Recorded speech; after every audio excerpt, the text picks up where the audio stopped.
wangu like kufunga kwenyu kasi ndakakanganisa ndakadhomoka like ndakavhurika here. Like if it was you, what would you do in a situation like this? Ugona iwewe like ndo zvatabvumirana namune mwana kuti no, we will pretend as if we are dating. Waiza kuti tione kuti mufesi uyu achaita sei. Waiza we agreed kuti tichaposta tuma pictures, tuma videos, tuma cute videos, tuma nyama last. Waiza takanotorwa tuma videos kakagara kumakumbo nefirita unongoziya Snapchat kainopedza masports. Kwanaka video ke Snapchat kakaiswa song wangu kana ya John Legend. Emotional damage ndachema zvangu.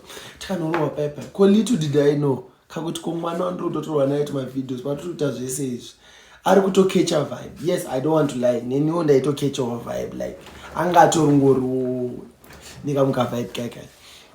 Taposta ma videos. Ini ndaposta video. Mwana aposta video. Celebra kanoona ma videos. Emotional damage wangu. I think akanorwa neimwe heart attack. I bet akafreeze.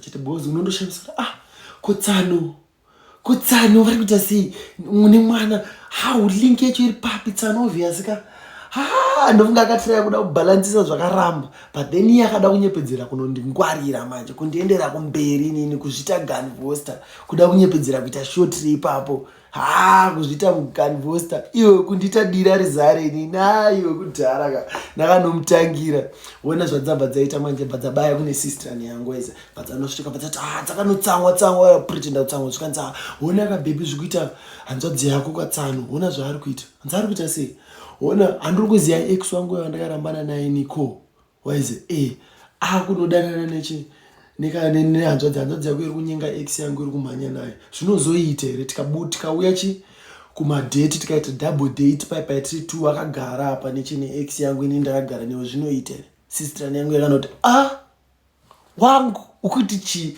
waize apa ada kunyepa waize ex yake ndo yainzi Niko apa kamwana akakaisa Niko kaitonzi Natali waize akunyepera kuti kamwana kainzi Natali akuti kanonzi Niko kuda kutoita sekuita bize short repapo. Sister yakanotena yakanouya kwandiri icho